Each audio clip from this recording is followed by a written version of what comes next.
Bonsoir, bonsoir à tous. Bonsoir et merci à Faut vous tarder, d'être hein. là, fidèles, et pour ceux qui nous rejoignent, bienvenue. Donc, nous allons poursuivre ce cycle en avant-première donc des séminaires Joseph Kessel, proposés par l'Alliance Col Israël et l'Institut français d'Israël, en accueillant quelqu'un que personnellement j'aime beaucoup, Denis Charbit, politologue. Vous êtes professeur, vous enseignez professeur en sciences politiques à l'Université ouverte. Vous êtes l'auteur de plusieurs ouvrages, dont je cite juste quelques-uns. Qu'est-ce que le sionisme? Les intellectuels français et Israël, ou plus récemment, Israël et ses paradoxes, idées reçues sur un pays qui attise les passions. Donc un livre que je recommande très très chaudement. Vous êtes également l'auteur de très nombreux articles. Vous êtes souvent un témoin en fait de l'actualité politique à la fois en Israël et en France. Et vous assurez, et ça je voudrais le rajouter parce qu'on le sait peut-être moins, mais ça me concerne peut-être davantage, vous assurez un rôle très précieux en fait pour nous en tant que prescripteur auprès des éditeurs israéliens pour la publication en hébreu d'essais importants d'auteurs français. Et ça, c'est un rôle extrêmement précieux. Donc, vous en assurez souvent d'ailleurs l'édition scientifique. Vous offrez également des postfaces ou des préfaces. Et je voudrais citer simplement, il y en a beaucoup, mais je voudrais en citer deux. En particulier, une anthologie des textes des Lumières et de la Révolution, inédit en hébreu, dans une traduction de Shiran Beck, aux éditions Carmel, et toujours aux éditions Carmel l'année dernière, en fait, en 2019, une anthologie de textes inédits en hébreu aussi de la philosophe Simone Weil, anthologie que vous avez intitulée « Luttons-nous pour la justice ?» avec un point d'interrogation. Donc, ce soir, Denis a choisi de faire une analyse comparée entre deux textes fondamentaux de la France et d'Israël. Alors, je m'excuse, je fais juste une petite pause parce que je ne vois plus Denis. Voilà, je le revois. Voilà, j'ai un petit peu peur. donc, je disais, Denis, donc, que tu allais nous faire une analyse comparée entre deux textes fondamentaux de la France et d'Israël, la Déclaration des droits de l'homme et du citoyen du 26 août 1789 et de la proclamation de l'État d'Israël du 14 mai 1948. Alors, comme je l'ai fait souvent sur ces conférences, nous avons décidé avec Denis de lire quelques extraits très courts des deux déclarations pour finalement, comment dirais-je, vous mettre dans le bain. Donc, Déclaration des droits de l'homme et du citoyen, 26 août 1789. Les représentants du peuple français, constitués en Assemblée nationale, considérant que l'ignorance, l'oubli ou le mépris des droits de l'homme sont les seules causes des malheurs publics et de la corruption des gouvernements, ont résolu d'exposer, dans une déclaration solennelle, les droits naturels, inaliénables et sacrés de l'homme, afin que cette déclaration, constamment présente à tous les membres du corps social, leur rappelle sans cesse leurs droits et leurs devoirs, afin que les actes du pouvoir législatif et ceux du pouvoir exécutif, pouvant être à chaque instant comparés avec le but de toute institution politique, en soient plus respectés. Afin que les réclamations des citoyens, fondées désormais sur des principes simples et incontestables, tournent toujours au maintien de la Constitution et au bonheur de tous. En conséquence, l'Assemblée nationale reconnaît et déclare, en présence et sous les auspices de l'être suprême, les droits suivants de l'homme et du citoyen. Article 1er. Les hommes naissent et demeurent libres et égaux en droit. Les distinctions sociales ne peuvent être fondées que sur l'utilité commune. Article 2. Le but de toute association politique est la conservation des droits naturels et imprescriptibles de l'homme. Ces droits sont la liberté, la propriété, la sûreté et la résistance à l'oppression. Article 3. Le principe de toute souveraineté réside essentiellement dans la nation. Nul corps, nul individu ne peut exercer d'autorité qui n'en émane expressément. Je saute un peu. Article 10. Nul ne doit être inquiété pour ses opinions, même religieuses, pourvu que leurs manifestations ne troublent pas l'ordre public établi par la loi. Article 11. La libre communication des pensées et des opinions est un droit des plus précieux de l'homme. Tout citoyen peut donc parler, écrire, imprimer librement, sauf à répondre de l'abus de cette liberté dans les cas déterminés par la loi. Et je vous lis donc le préambule de la proclamation d'indépendance de l'État d'Israël. Donc nous sommes le 14 mai 1948. Le pays d'Israël est le lieu où naquit le peuple juif.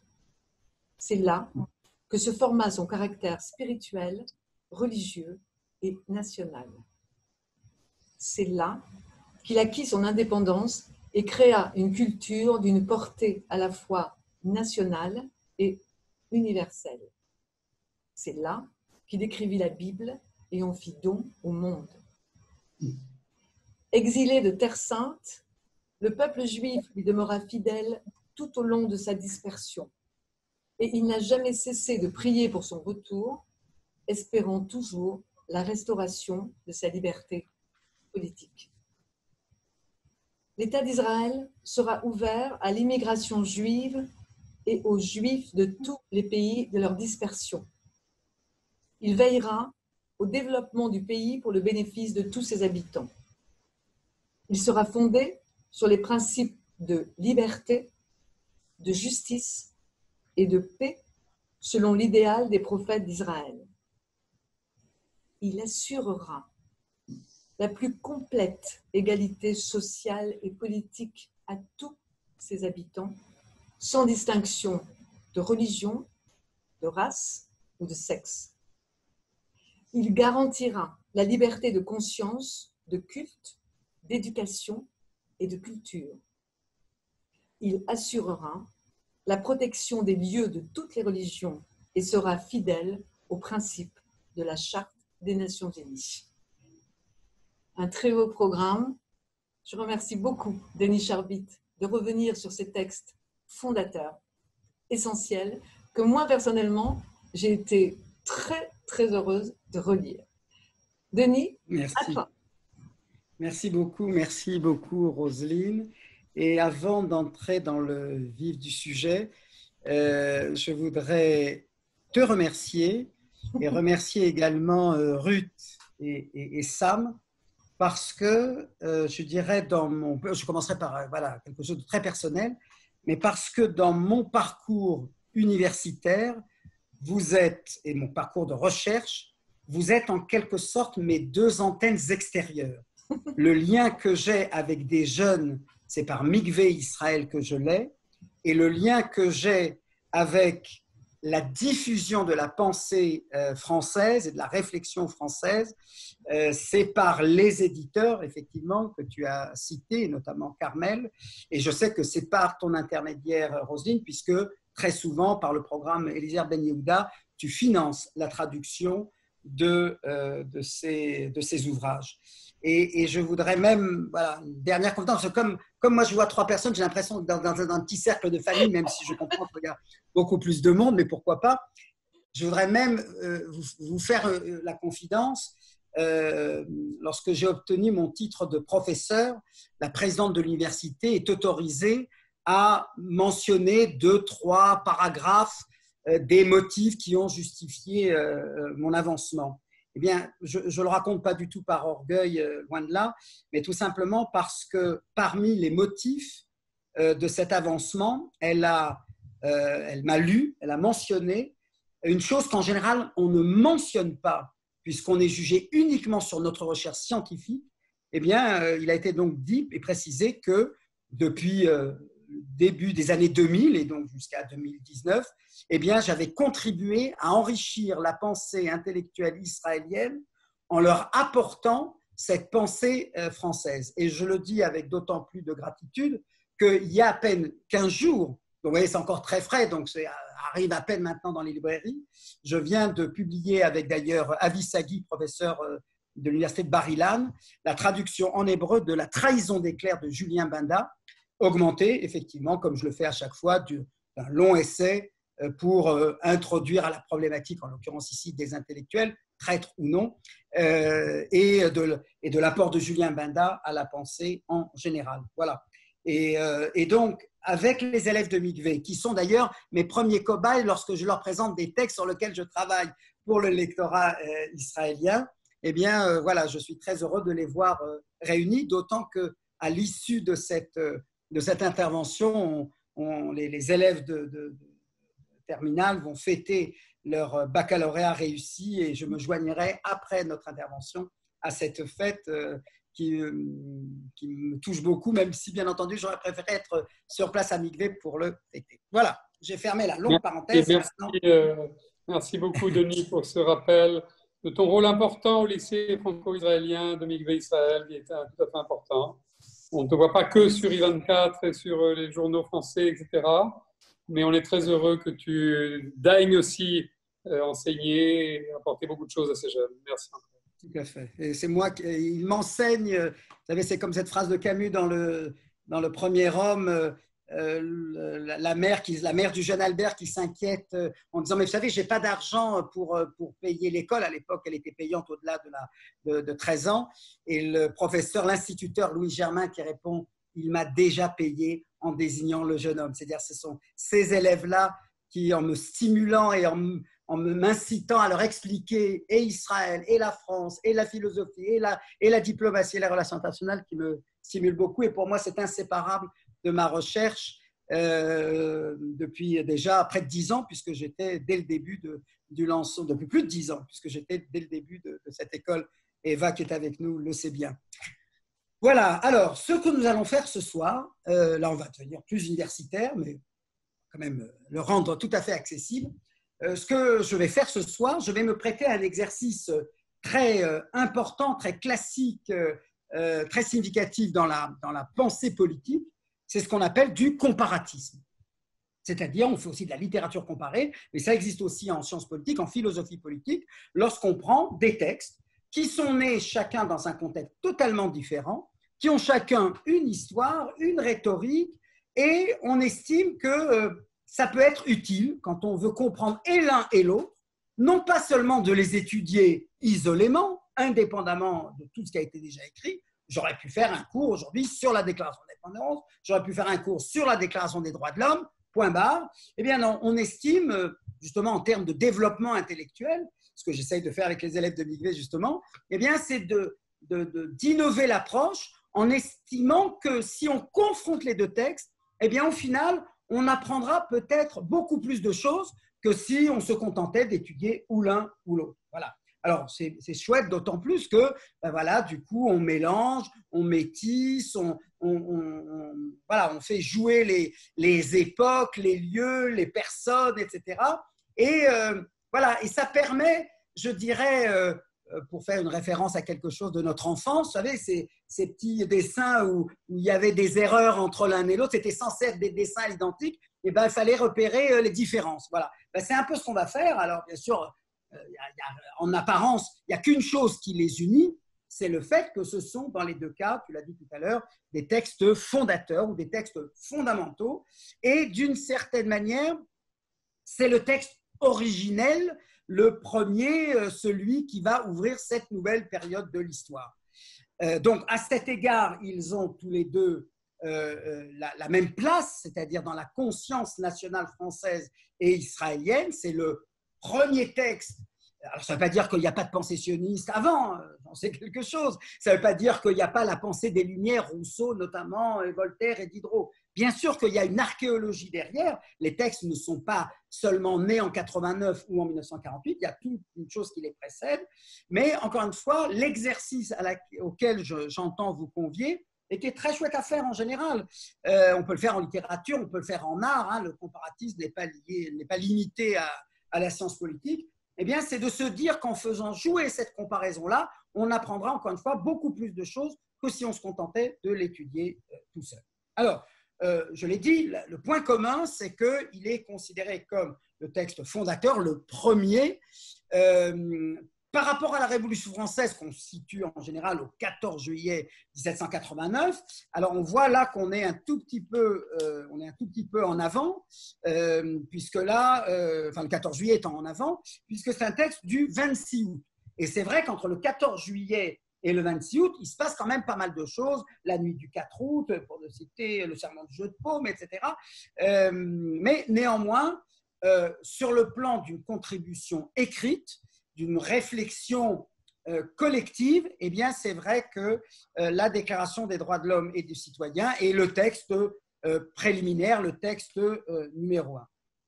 J'ajouterais également, voilà, on va faire le jeu des différences, on va faire aussi le jeu des comparaisons et des similitudes, mais par exemple, il y a une chose qui me paraît très nette, si je vous avais distribué les feuilles et je vous avais demandé, voilà, regarde, tournez les feuilles rapidement, c'est ce que je fais avec les élèves souvent, tournez les feuilles rapidement, etc. Qu'est-ce que vous voyez? Et très vite, les plus perspicaces, on va dire, vont dire, ah tiens, la Déclaration des droits de l'homme et du citoyen n'est pas signée, alors que la Déclaration d'indépendance, elle est au contraire signée par une quarantaine de personnes, trentaine environ, qui étaient en gros les grands leaders du Yishuv. Alors vous allez dire, alors pourquoi? Alors voilà, bien entendu que le but du jeu, c'est pas simplement dire « Ah, eux, ils n'ont pas signé et eux, ils ont signé », mais c'est de comprendre qu'est-ce que ça veut dire, en quoi la signature apporte quelque chose. Ben oui, elle apporte, alors il s'agit bien sûr de la proclamation de l'État d'Israël, elle apporte quelque chose. Pourquoi? Eh bien parce que si on examine les noms, alors bien entendu, la plupart d'entre eux ne disent pas grand-chose à beaucoup de monde, ou alors la rue d'à côté, le boulevard d'ici, l'avenue de là. En général, c'est un peu le sort de ces grands dignitaires, ces grands barons du sionisme. À part Ben Gurion, bien sûr, Golda Meir également, mais encore une fois, la plupart d'entre eux sont aujourd'hui méconnus. Mais ce qui est important de savoir, quand on les regarde, hein, j'en dirai quelques-uns si vous voulez tout à l'heure, eh bien, c'est qu'ils représentent toutes les familles de la vie politique du Yishuv. Le Yishuv, je vous rappelle, c'est le nom qu'on donne à la communauté juive moderne, organisée dans la période mandataire notamment, jusqu'à l'établissement de l'État d'Israël. Eh bien, on voit que vous avez des figures religieuses, des figures rabbiniques. Vous avez le secrétaire général du Parti communiste, Meir Wilner à l'époque. Vous avez Herzl Rosenblum, qui était un peu le représentant de la droite révisionniste. Il n'y a pas Menachem Begin, parce qu'il faut bien reconnaître que, comment s'appelle-t-il, Ben Gurion et Begin sont plutôt des frères ennemis, et ils vont le prouver encore un peu plus dans quelques mois plus tard autour de l'affaire Altalena. Donc l'idée pour David Ben Gurion, qui aurait pu signer seul, puisque c'est lui qui l'a rédigé, mais néanmoins, il a tenu à ce que, quand bien même personne n'a caché qu'il en était l'auteur, mais néanmoins, on le montre, hein, la photographie montre toujours toutes ces signatures comme ça, un peu biscornues, en pâte de mouche, etc., pour montrer que la création de l'État d'Israël, la proclamation plus exactement de l'État d'Israël, n'est pas le fait d'un homme.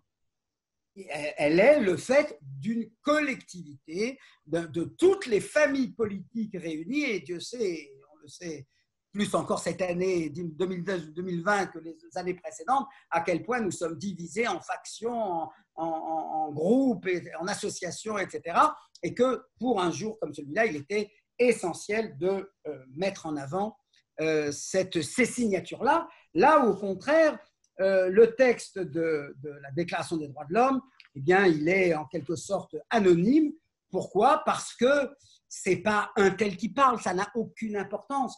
C'est la raison qui parle. Voilà.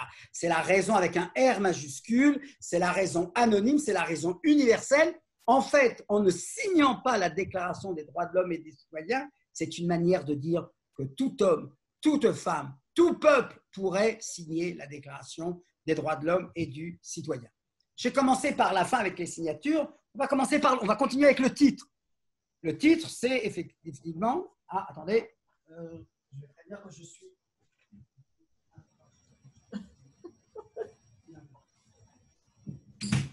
Voilà. Voilà, désolé. Les aléas du Zoom quand ça se passe dans la maison. Le fait est donc que la proclamation de l'État d'Israël, en hébreu on dit Megillat Ha'atzmaut.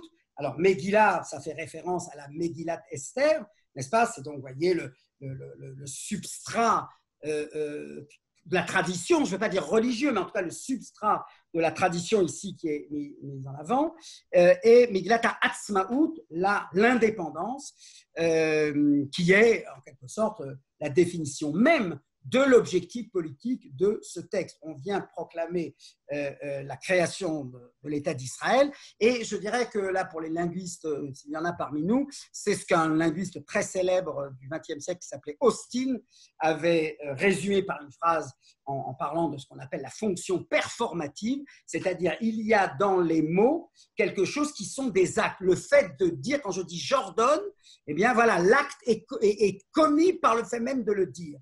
Eh bien, et souvent quand on dit la création de l'État d'Israël, eh bien oui, c'est une manière de dire des mots créent une réalité. Pour que cet État d'Israël existe, eh bien il faut une déclaration. Il aurait été inconcevable de proclamer la création de l'État d'Israël sans un discours qui vient le préciser, qui vient le définir, si vous permettez cette expression latine, urbi et orbi, à la face du monde entier, cet État est créé. Et comment on sait qu'il est créé? Parce qu'il va y avoir un discours qui va faire, en quelque sorte, qui va concrétiser par des mots la création. Vous voyez, un rapport un peu particulier, mais qui n'est pas étranger à l'hébreu, puisque vous savez que davar, en hébreu, c'est une chose et c'est une parole. Vous voyez, le même mot pour dire parole et chose, eh bien, c'est un petit peu ça que ce texte a pour fonction de faire, c'est-à-dire l'État naît, N-A-I-T, attention conflictée, naît par le fait même que je le proclame. Voilà. C'est d'ailleurs à cet égard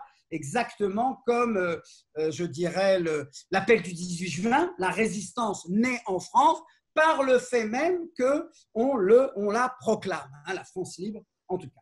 Voilà.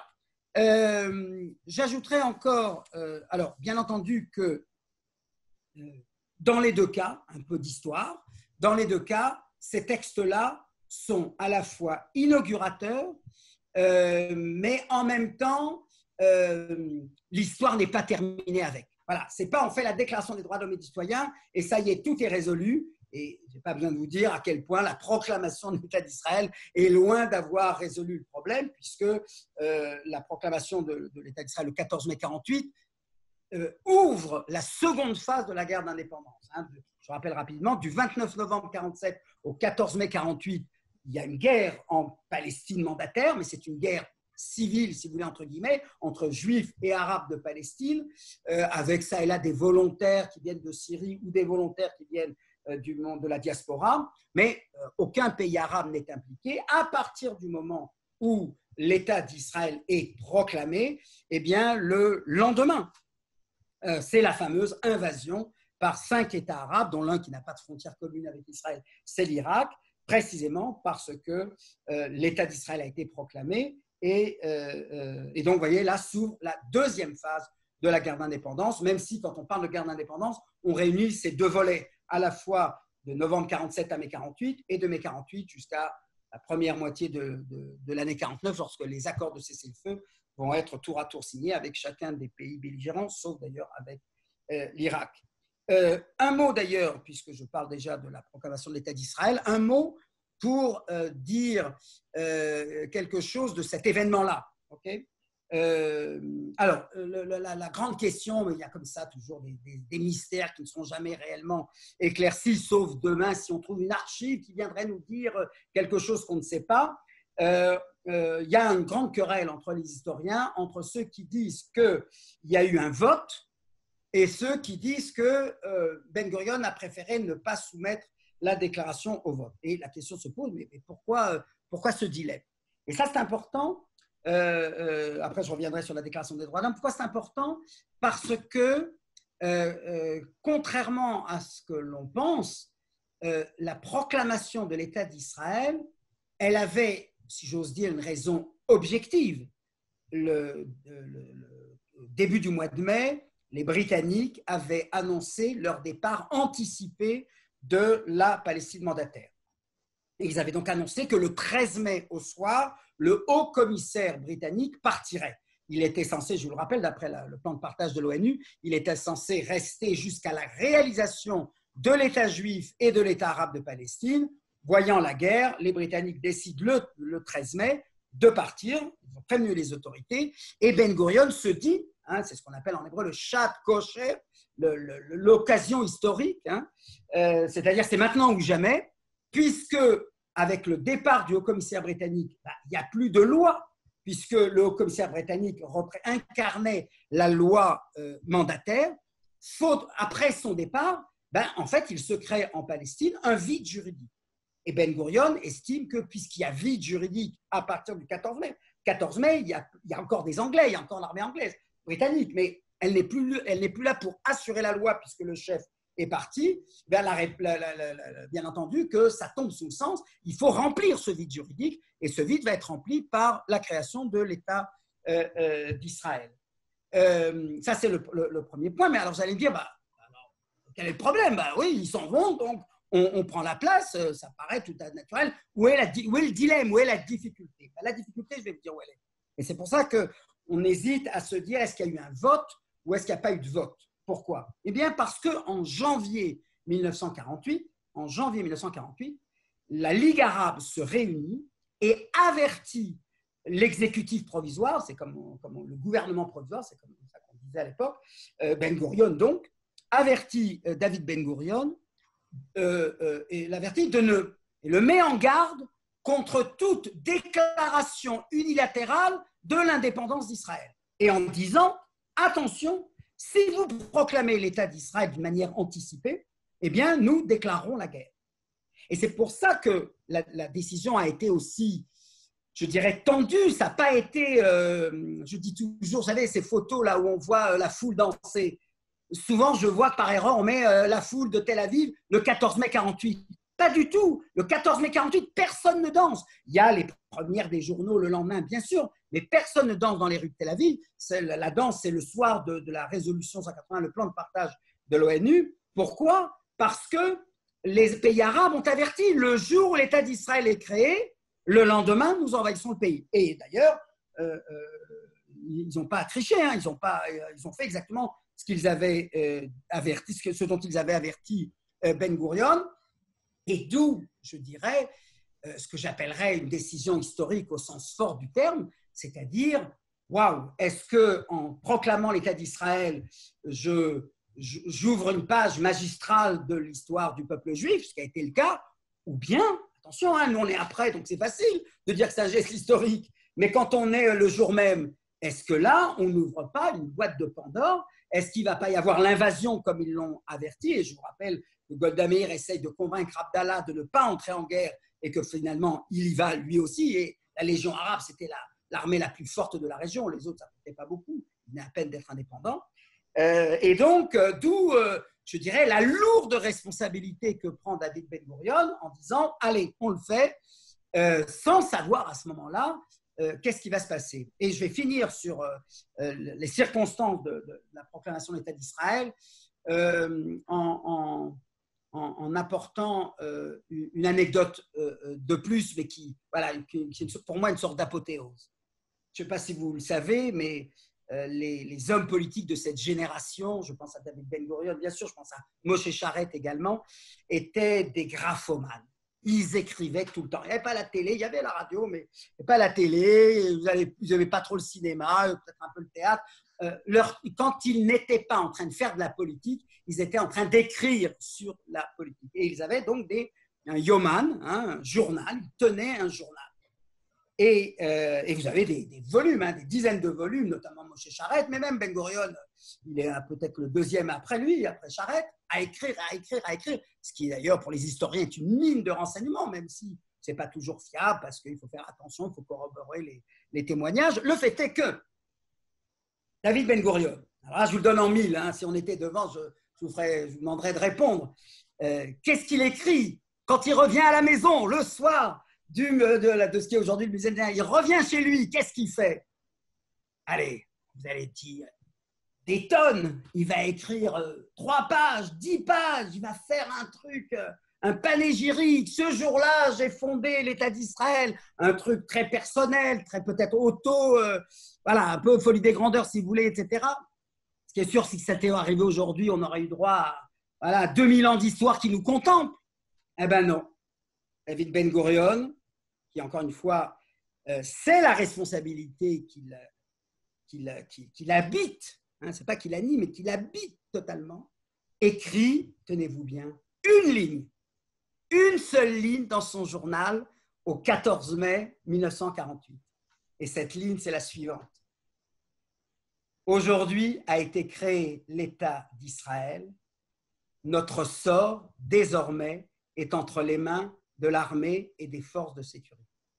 Vous voyez, pas comment dirais-je, de sauce coulante, dégoulinante sur les prophètes et Moïse et Abraham et Maïmonide. Non. L'État d'Israël a été créé et notre destin, notre avenir est entre les mains de l'armée de forces sécurité. C'est le chef militaire qui parle, qui comprend que voilà, le sort va dans ce sens ou dans un autre. Alors, maintenant, venons un peu à la Déclaration des droits de l'homme pour dire que, on va faire les différences. La différence, je dirais, la plus significative, mais vraiment la plus significative entre la Déclaration des droits de l'homme et du citoyen et notre Déclaration d'indépendance, c'est très simple. C'est que là où, contrairement à la phrase de Ben Gurion que j'ai citée, là où la Déclaration d'indépendance va fourmiller de références historiques, j'ai envie de dire, si vous voulez, les Juifs. Il n'y a pas que pour les Juifs, hein, on va parler aussi des Arabes, etc. Mais essentiellement, on va refaire l'histoire. Pourquoi? Parce qu'il faut donner à ce pays qui est contesté, et qui le sera encore longtemps, s'il ne l'est encore toujours, il faut donner une légitimité. Et cette légitimité, on est au XXe siècle, on est après les Lumières, mais on est également après le romantisme. Cette légitimité, on la tire un peu de plusieurs décisions, mais on la tire surtout du passé, on la tire de l'histoire. Là où la Déclaration des droits de l'homme et du citoyen, elle ouvre une nouvelle ère. Elle fait abstraction de l'histoire ancienne. On ne va pas vous dire, dans la Déclaration des droits de l'homme, après Louis Capet, et les Capétiens, et les Mérovingiens, et Clovis, et Charlemagne, et Louis XIV, et le roi Soleil. C'est un nouveau régime, et un nouveau régime ne doit pas se référer à ce qu'il précède, quand bien même il y avait de la grandeur aussi dans la monarchie française. On ne se réfère qu'au, je dirais que si je devais donner une image géométrique de la différence entre les deux textes, je dirais que la Déclaration d'indépendance est verticale, alors que, essentiellement verticale, c'est-à-dire toute l'histoire, une lignée, une continuité historique qui aboutit à l'État d'Israël, là où la Déclaration des droits de l'homme et du citoyen est horizontale. Nous sommes réunis tous ensemble et nous discutons des principes qui vont régir. Qu'est-ce qu'il y avait avant? Pas d'importance, pas de tradition. C'est, je dirais, l'exaltation de l'individu créateur. Celui qui pense ou qui prétend penser. Bien entendu, on sait qu'on ne s'aliène pas, qu'on ne s'arrache pas comme ça aussi facilement à ses origines, à son passé, mais il y a cette fiction, très touchante d'ailleurs au demeurant, de penser que nous allons tout penser à zéro. Et c'est pour ça que, comme vous le savez, et c'est là justement la différence, puisqu'on est sur les différences, là où, si vous dites aux Israéliens aujourd'hui, le 14 mai 1948, la plupart d'entre eux vous diront, ah, c'était votre anniversaire ce jour-là? Vous êtes né le 14 mai 48? Ils n'en savent rien. Qu'est-ce qu'ils savent au contraire? Hey Beyar Tachar. On ne dit jamais, on n'emploie jamais, quand on parle de la déclaration d'indépendance, on ne dit jamais le 14 mai, ça c'est pour les goïs, si je puis dire.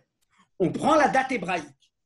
Alors que pour la déclaration des droits de l'homme et du citoyen, et ce qui va suivre, eh bien, ça va être un peu plus tard, pas à ce moment-là, effectivement, un peu plus tard, l'an 1, l'an 2, l'an 3 de la Révolution, jusqu'à ce que Napoléon arrive et abolisse le fameux calendrier révolutionnaire. Il n'existe pas au moment de la Déclaration des droits de l'homme, mais je dirais qu'il est déjà en gestation. On peut déjà deviner qu'il est déjà dans la Déclaration des droits de l'homme, quand bien même le calendrier révolutionnaire qui commence l'humanité à l'an 1. On fait comme l'ère chrétienne. Ben, nous aussi, on commence. Les chrétiens ont bien commencé avec Jésus l'an 1, le calendrier grégorien, comme on dit. Eh bien, nous faisons un nouveau calendrier. Vous voyez jusqu'où est allée cette volonté de la Genèse. Et ce n'est pas pour rien que j'emploie le mot ici hébraïque de Bereshit. J'ajouterais même plus. Je n'ai pas fait le compte, mais ça ne doit pas être difficile. Combien de fois le mot juif apparaît dans la déclaration d'indépendance? Pas toutes les lignes, n'exagérons rien, mais il apparaît très souvent. Le peuple français n'apparaît qu'une fois à la première ligne. Je vous lis, vous l'avez très bien lu, Roselyne, en détachant chaque mot, les représentants du peuple français. Une fois qu'on a dit ça, les Français disparaissent. Pas simplement l'histoire, mais les Français disparaissent. Et la meilleure preuve, c'est le titre même, sur lequel je reviens une dernière fois, Déclaration des droits de l'homme et du citoyen. Qu'est-ce qu'il n'y a pas écrit? Déclaration des droits de l'homme et du citoyen français. Pourtant, c'est bien le citoyen français auquel on s'adresse. Cette distinction entre homme et citoyen, elle est très significative. Elle veut dire quoi? Elle veut dire, et ça c'est tout le projet à la fois magnifique, à la fois qui peut être inquiétant, et on a vu la suite au 19e, au 20e siècle avec l'histoire coloniale, c'est la tentation problématique de tout projet universaliste. La Déclaration des droits de l'homme, ça veut dire quoi? C'est-à-dire que ce texte-là qu'on vient de rédiger, nous, les révolutionnaires, en 89, il n'est pas valable pour les Français uniquement. Tout le monde pourrait le reprendre à son compte. Il faut le formuler de telle sorte qu'à part les représentants du peuple français, et en quel cas on mettrait une parenthèse et chacun a qu'à mettre le peuple britannique, le peuple sénégalais, le peuple marocain, le peuple yéménite, le peuple albanais, voilà. À part ça, le texte ne vous dit rien d'une inscription quelconque sur la terre de France et sur l'histoire de France et sur le peuple français. Parce que là, contrairement à la déclaration d'indépendance dont je vous dis, elle est fondée sur l'étape des Lumières, mais aussi sur le romantisme culturel, c'est-à-dire l'exaltation du passé. Là, pour le coup, on est dans les Lumières uniquement, et donc les références ethniques, religieuses, tout ce qui est, écoutez bien, le mot est ici capital, tout ce qui est assigné à l'individu. C'est-à-dire ceux qui n'ont pas choisi, on n'a pas choisi d'être français, on n'a pas choisi d'être juif, on n'a pas choisi d'être israélien, tout ça nous est venu à la naissance. C'est ce que Sartre appellera des années plus tard, l'homme en situation. On est avec une situation. Après, tu en fais ce que tu veux. Tu es content d'être juif, tu mets une calotte et tu vas prier 3 fois par jour. Tu n'es pas content d'être juif, tu peux aller te convertir. Voilà, voilà le fondement de la pensée révolutionnaire. Nous parlons des droits de l'homme. Et j'ajouterais, parce que c'est tellement actuel aujourd'hui, droits de l'homme voulant dire les droits du genre humain. Aujourd'hui, beaucoup, la pensée féministe qui s'attaque beaucoup ces dernières années, comme vous savez, au langage. Elle dit, c'est pas simplement, on a le droit d'être aviatrice et président, machin, elle s'attaque au langage. Regardez la féminisation des noms, etc. Aujourd'hui, elle a un problème. Les féministes français ont un problème, ou les féministes françaises, pardon, ont un problème avec la Déclaration des droits de l'homme, parce que les droits de l'homme, c'est, comme toujours, et le sexe masculin et le genre humain tout entier. Eh bien non, il faut trouver autre chose. Et d'ailleurs, le texte qui suit la Déclaration des droits de l'homme, quelques mois plus tard, c'est ni plus ni moins la Déclaration des droits de la femme et de la citoyenne de Olympe de Gouges, mais ça, c'est une autre histoire. Alors, attendez, je vais allumer, là, parce que petit à petit, ça se fait un peu... Voilà, plus mon texte, presque. Alors, donc, il faut bien comprendre, si on analyse en termes rhétoriques, la Déclaration des droits de l'homme et du citoyen est une, je dirais, c'est un, on dirait aujourd'hui, copier-coller de la pensée des Lumières. Ça respire, ça transpire l'esprit des Lumières. Regardez, une réflexion sur la liberté. Vous avez dans la Déclaration des droits de l'homme et du citoyen une définition de la liberté. La liberté, je vous le cite, c'est l'article 4. La liberté consiste à pouvoir faire tout ce qui ne nuit pas à autrui. C'est intéressant parce que c'est pas très loin de Hillel Azaken, tu ne feras pas autrui ce que tu ne feras pas autrui ce que tu n'aimerais pas qu'on te fasse. Vous avez les hommes naissent, alors c'est la phrase la plus connue de l'article 1, les hommes naissent et demeurent libres et égaux en droit. C'est un manuel de philosophie politique pour les nuls, on dirait aujourd'hui, selon la formule éditoriale bien connue. C'est toute la pensée des Lumières, depuis Spinoza, Hobbes, Locke notamment, mais bien sûr surtout Voltaire, Diderot et Rousseau, dont je vous rappelle qu'ils sont tous morts au moment de la Déclaration des droits de l'homme. Le seul qui existe encore, c'est Condorcet. Voilà, c'est Condorcet qui est le seul, Montesquieu non plus n'est pas là, mais donc c'est Condorcet le seul survivant. Et d'une certaine manière, voilà, quand on fait des séminaires sur les Lumières et la Révolution, bien entendu que cette Déclaration des droits de l'homme, elle est tout à fait pertinente parce qu'elle est une traduction. Et je reviens à cette histoire d'hommes et citoyens, cette dichotomie entre hommes et citoyens, voilà, ce texte-là est pour l'humanité.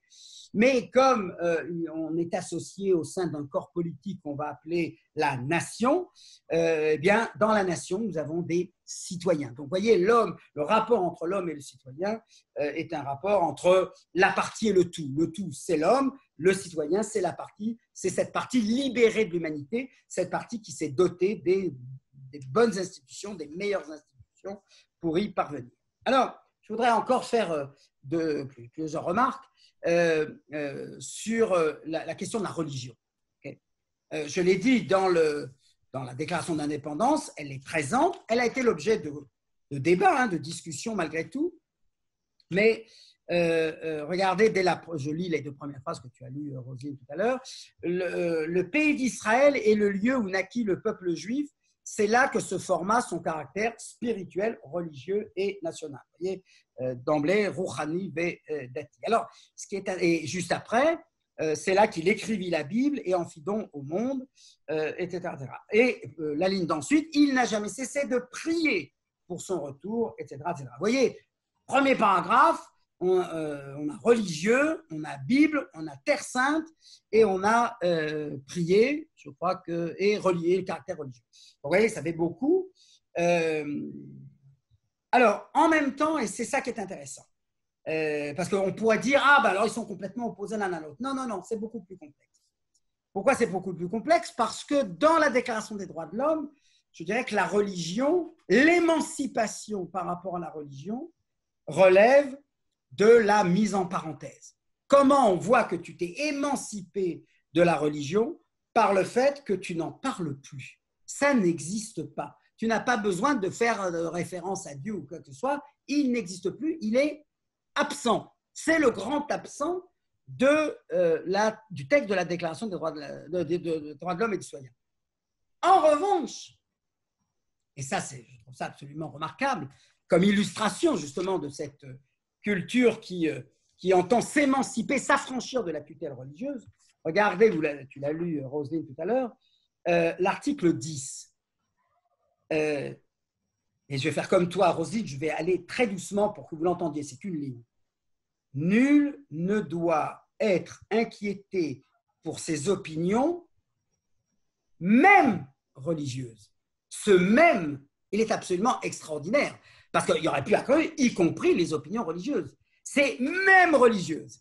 C'est-à-dire que, bon, allez, même celle-là, on va pas vous inquiéter, quand bien même ce sont des opinions religieuses. Ce même-là, je trouve que c'est un modèle du genre pour dire comment on ouvre un peu la porte, mais on l'ouvre vraiment du bout des lèvres, puisqu'on considère d'une certaine manière que ces opinions religieuses sont extrêmement problématiques. Mais j'ajouterais qu'un autre mot qui est aussi important que je viens de dire, nul ne doit être inquiété pour ses opinions religieuses. Je laisse tomber le même puisque je viens de l'expliquer.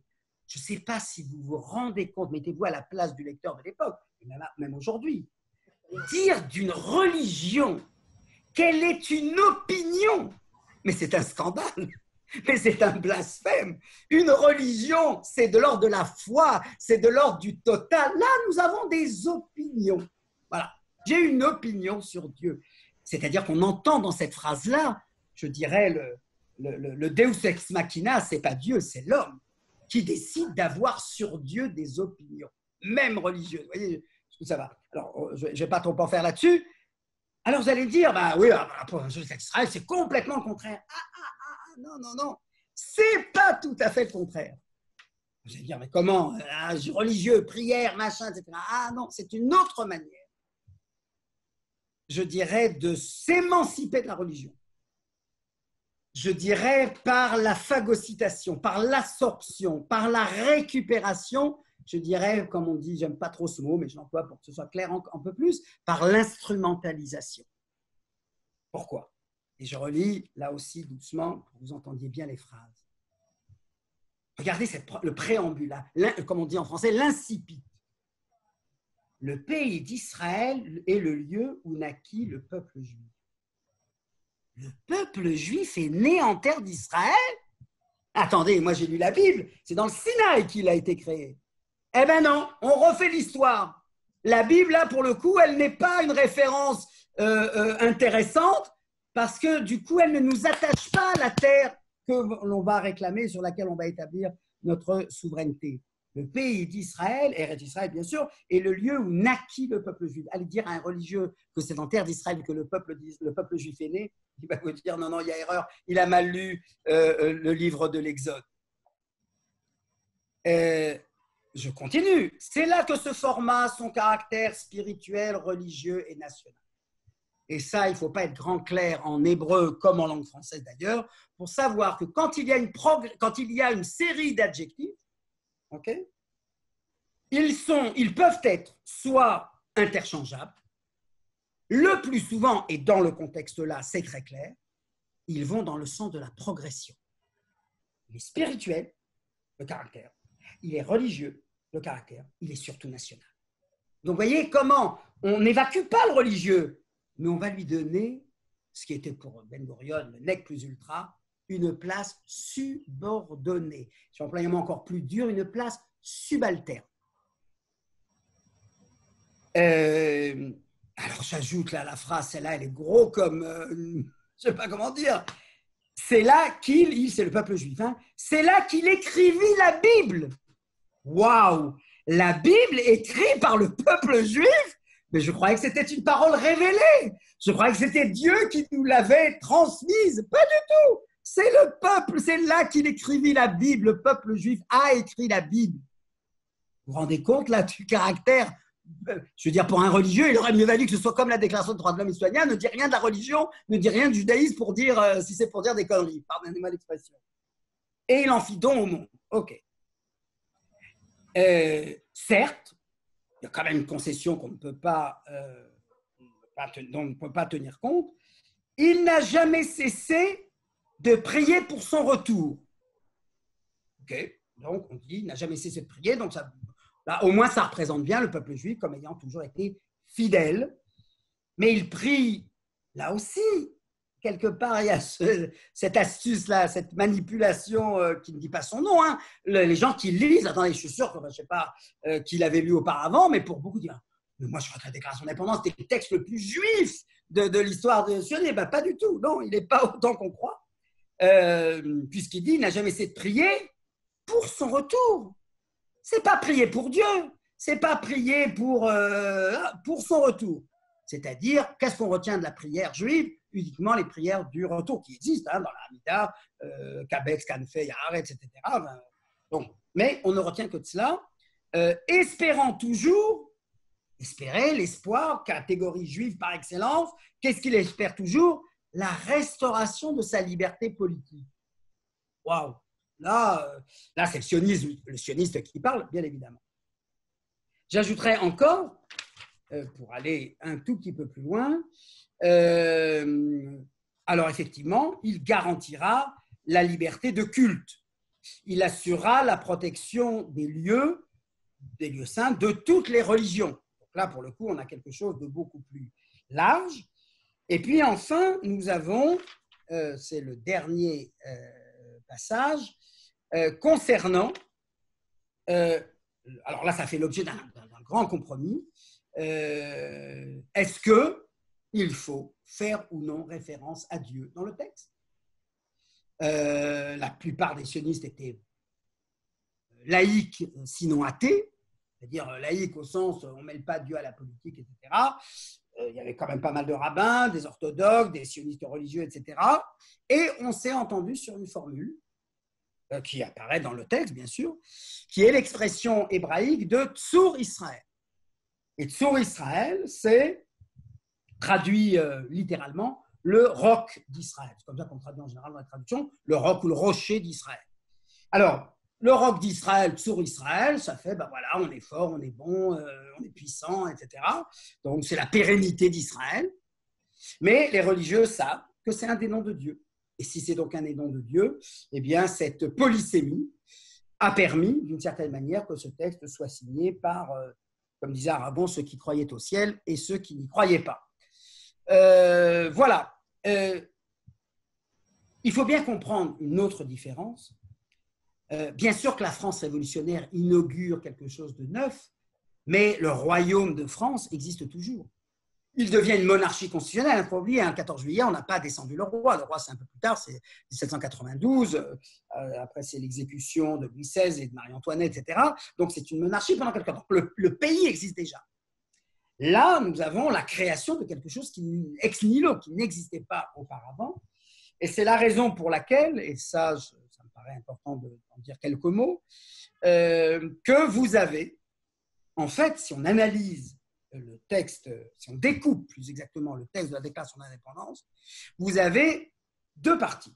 Vous avez cette première partie dont j'ai lu le début, c'est-à-dire les justifications, les légitimations qui ne s'arrêtent pas qu'au peuple juif et à la Bible. C'est la Shoah, c'est la déclaration Balfour, c'est la dispersion des Juifs, c'est le travail de la terre. Hein. Toutes les légitimités, toutes les bonnes faits, si vous voulez, se pensent sur le berceau de l'État d'Israël pour dire voilà pourquoi il est normal de le créer. D'ailleurs, le paragraphe le plus important qui fait la jonction entre les deux parties.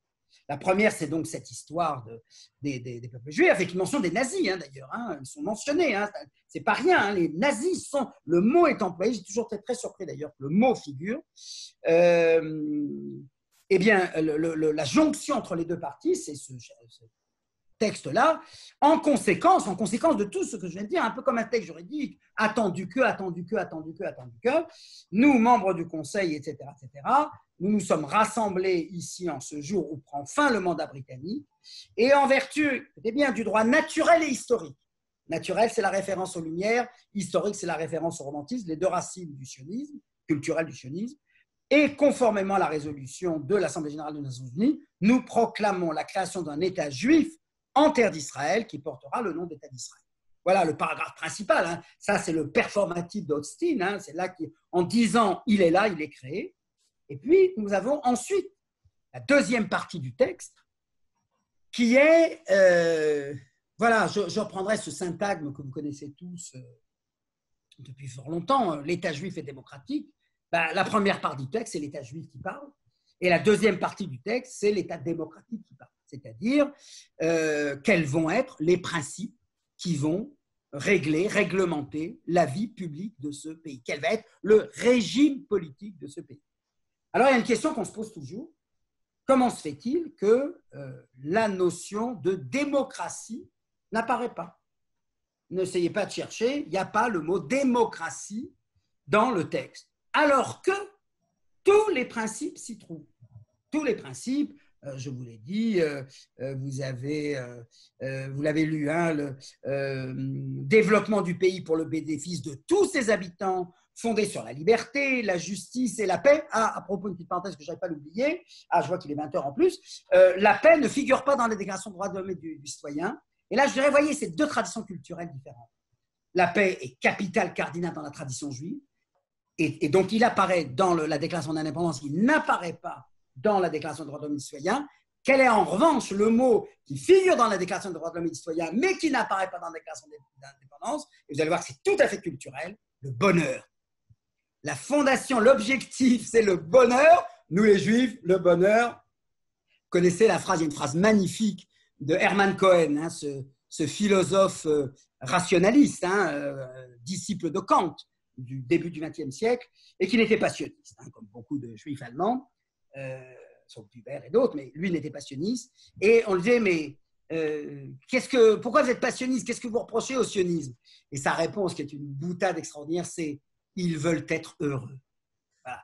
C'est-à-dire que, non, mais c'est pas juif, ça, être heureux. Ça va pas. Le bonheur n'est pas une catégorie juive, alors qu'elle est une catégorie des Lumières. Elle n'est pas une catégorie chrétienne non plus. Hein. Il y a l'agapé, effectivement, le plaisir, etc. Mais enfin, c'est vraiment une catégorie des Lumières. C'est pour ça que le bonheur est l'objectif de l'association, c'est le bonheur, là où, plus fidèle à la tradition juive, on va parler de la paix. Alors, il va y avoir l'égalité sociale, politique, etc., sans distinction de religion, de race ou de sexe. Et on dit, mais pourquoi il n'y a pas le mot démocratie? Et là, moi, j'ai mon hypothèse. Je vais vous dire comment j'y suis arrivé. Je n'ai pas une source, je n'ai pas une preuve dans l'Ioman, il n'y a pas écrit, je n'ai pas mis le mot démocratie. Voilà les raisons pour lesquelles il faut creuser un peu les ménages. Et j'ai exprimé l'hypothèse plutôt, qu'il n'y a pas le mot démocratie, parce que le mot démocratie est un mot étranger à la langue hébraïque. Démocratia, c'est d'hébreu, bien sûr, on sait ce que ça veut dire, mais ce n'est pas un mot du vocabulaire hébraïque authentique. Ça ne vient ni de la Mishnah, ni du Talmud, ni de la Bible, ni des psaumes, ni quoi que ce soit, etc. Et qu'il y avait une sorte de purisme linguistique qui fait que Ben Gurion, me semble-t-il, n'a pas souhaité introduire dans le texte de la Déclaration d'indépendance un mot étranger. Alors, j'allais dire comment j'y suis arrivé à cette trouvaille-là. Eh bien, je me suis rendu compte que dans les textes de Ben Gurion de la même époque, dans les textes des discours, des articles, etc., il parle toujours de politica, de politique, etc. C'est un mot qu'il emploie tout le temps, pratiquement tout le temps, etc. Et je me suis rendu compte que, alors qu'il l'emploie très souvent et fréquemment et sans aucun état d'âme, si je puis dire, par rapport à ce purisme que je notais, j'ai constaté qu'en revanche, dans la déclaration d'indépendance, quand il parle de l'égalité sociale et politique, eh bien, il ne dit pas politique, il dit Médini. Et je me suis dit là, ça fait déjà beaucoup. Deux mots. Un, il n'y a pas de traduction hébraïque à l'époque. En fait, j'ai remarqué, Ben Yehuda parle de Amoniout. La Amoniout, c'est la démocratie, mais ça n'a pas été retenu. Vous savez, comme beaucoup de mots de Ben Yehuda, Amon, c'est la masse. La démocratie, c'est le gouvernement du peuple. Donc, voilà, le Mishtar à Amoni. On n'a pas retenu et je doute qu'on le retienne, parce que Amon, ça fait un peu quand même, c'est beaucoup, comme on dit, les masses, c'est un peu péjoratif. Et donc, voilà. Et donc, voyant que pour dire l'égalité politique, il ne dit pas Shivion politi, mais Shivion medini, qui ne va pas bien, on dira, personne ne dira Astroyot, à Mediniot, Shell, à Palestine, ça ne se dit pas. On dira politique. Des femmes, des homosexuels, etc. Et donc, je me suis dit, voilà, c'est peut-être pour ça qu'il n'a pas employé le mot démocratie, même si on retrouve tous les aspects. Alors, et j'ajouterais peut-être, alors on doit finir, j'imagine, Roselyne. Voilà. Alors, une dernière minute pour dire que le paragraphe, moi, qui me touche beaucoup, auquel personne ne prête attention, je ne te l'ai pas fait lire volontairement, c'est celui où il dit « Nous demandons, face à l'agression dont nous sommes l'objet depuis quelques mois, aux habitants arabes de l'État d'Israël de préserver la paix et de prendre leur part dans l'édification de l'État sur la base d'une égalité complète de droits et de devoirs et d'une juste représentation dans tous les organismes provisoires et permanents de l'État. » Ça, je vous le dis tout de suite sans faire de politique, c'est le paragraphe qu'on reprend en permanence dans tous les discours pour faire valoir que les habitants arabes d'Israël ne sont pas superfétatoires, mais ils ont été appelés à cela. Et pourquoi ce texte me touche? Pour deux raisons. La première, c'est parce que je trouve qu'il y a une grandeur, pour le coup, j'emploie le mot un peu gaulien, mais je trouve qu'il y a une grandeur d'âme au moment où le Yishuv subit depuis 6 mois une guerre civile, mais une guerre quand même, et qu'il s'apprête à mener une guerre avec les pays arabes voisins, de prendre du recul. Vous savez, comme on prend une sorte d'inspiration, il met le yoga d'ailleurs, Ben Gurion, prend une sorte d'inspiration de dire c'est vrai qu'on est en pleine guerre, etc. Et pour autant, je vais prendre la peine de me situer au-dessus de la mêlée et d'appeler les habitants arabes de l'État d'Israël à préserver la paix, à prendre leur part dans l'éducation de l'État sur la base d'une égalité complète de droits et de devoirs et d'une juste représentation dans tous les organismes provisoires et permanents de l'État. C'est ce qui confère, et là, ce moment, parce qu'il n'écrit pas ça en 1912 ou en 1920, il écrit ça quand c'est la guerre dans le pays, on ne sait pas ce qu'il va advenir, et il a ce côté visionnaire, c'est pas pour rien, de dire, ben voilà, je me mets au-dessus de la mêlée, je ne considère pas ce qui se passe autour de moi, parce que s'il fallait considérer ce qu'il avait autour de lui, c'est j'espère que je vais vous abattre, que je vais vous vaincre et que je ferai de la pâtée de votre adversité. Eh ben non, il s'élève. Donc ça, je trouve ça remarquable. Et c'est vrai que, je dirais que, et là par rapport à la déclaration des droits de l'homme citoyen, en général, ces textes-là, et je prendrai notamment la déclaration américaine, la Constitution américaine, we the people, nous le peuple. Nous le peuple, c'est tout le monde. Or, d'une certaine manière, et c'est tout ce qui fait l'ambiguïté de l'État d'Israël comme État juif et démocratique. Dans la déclaration d'indépendance, nous le peuple, ce n'est pas les Israéliens. Ce n'est pas les Juifs et les Arabes, et les Bédouins, et les Druzes et les Circassiens. Nous, le peuple de la déclaration d'indépendance, c'est nous les Juifs. Et nonobstant ce côté plus restrictif, puisque ce n'est pas l'ensemble des gens qui habitent en Palestine à l'époque, en Israël depuis ce jour-là, je trouve remarquable qu'ils ne se soient pas réfugiés, et pour moi c'est ce qui fait la grande différence entre la déclaration de Balfour et la déclaration d'indépendance. Dans la déclaration de Balfour, je vous rappelle, il est question, c'est Balfour qui signe, c'est pas nous, il est question des droits civils et religieux, ni sociaux ni politiques, civils et religieux des populations non juives. Et vous savez que juste là aujourd'hui, dans le discours politique des Israéliens, jusqu'à Netanyahou, quand on ne veut pas appeler les Arabes par leur nom, donc quand on veut d'une certaine manière un peu les mettre de côté, les occulter, on dit les populations non juives. Dernière parenthèse, ne m'accusez pas de faire politique, quand il a remercié les médecins des hôpitaux pendant la crise du coronavirus, machin, il a dit nanana, et les médecins non juifs, etc. Ma fille disait, et les infirmières? Pourquoi il n'a pas cité les infirmières? C'est sa tendance féministe.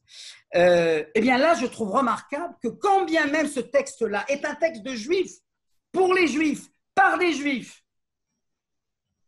eh bien, les habitants arabes soient appelés par leur nom, avec cet engagement d'une égalité complète de droits et de devoirs, etc. Voilà, j'ajouterai également, dernière phrase sur la déclaration d'indépendance, un sujet que je trouve passionnant. Quand on proclame un État, et je termine là-dessus, rassure-toi, Roselyne, quand on proclame un État, on ne peut pas dire « Ah, la règle d'avant n'existe plus », puisqu'il n'y a pas encore de règle nouvelle. Qu'est-ce qu'on va dire? En un jour, on ne va pas vous faire un code Napoléon. Et donc, ce qui est toujours intéressant dans ces situations révolutionnaires, c'est on abolit l'ancien régime, mais on le rétablit tout aussitôt. Parce qu'il faut bien qu'il y ait une loi. Alors, on enlève des choses. Eh bien, les Juifs, Israël, Ben Gurion, va faire la même chose. C'est le dernier jour, je vous l'ai lu tout à l'heure, le dernier jour du mandat britannique, mais il déclare une ligne après, toutes les lois britanniques sont en vigueur, et il en supprime une, c'est tout de suite.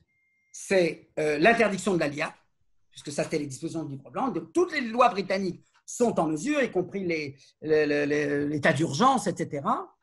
Et la deuxième loi qu'il supprime aussitôt, l'anglais comme langue officielle. Et l'arabe va être maintenu, puisque c'était un héritage britannique et avant ottoman. Et ça, c'est intéressant de voir comment il y a quelque chose dans la révolution, dans les révolutions, que ce soit l'indépendance d'Israël ou que ce soit la Révolution française, quelque chose qui abolit le passé, mais qui en même temps est obligé par la force des choses de le rétablir, même si c'est provisoire. Et c'est vrai qu'aujourd'hui, il y a encore pas mal de lois britanniques, héritées du mandat britannique, mais bien entendu que la plupart d'entre elles ont été entre-temps modifiées et transformées. Voilà, on a fait un peu plus d'une heure, mais j'espère que ça n'a pas été trop long. Non, et que voilà, vous avez appris. Merci beaucoup, beaucoup, Denis. Vraiment, c'est toujours passionnant, comme toujours. Et puis, c'était un peu quand même, comment dire, c'était osé quelque part, c'était audacieux en fait de faire cette comparaison entre ces deux textes fondamentaux. Et je crois que vous avez le temps pour en apprendre encore davantage. Je n'ai pas de questions donc, pour l'instant. Donc, je pense que voilà, il y en aura peut-être plus la semaine prochaine. Alors, je rappelle que la semaine prochaine, donc, vous avez intitulé votre rencontre, Denis, droite-gauche, gauche-droite, ou les aléas d'une identité politique en France et en Israël. Voilà. Donc, en tout cas, merci encore. Merci à tous. Et puis, à mardi prochain. Au revoir. Au revoir. Au revoir à tous et merci beaucoup, Denis. Merci. Merci, au revoir. Merci beaucoup. Bye.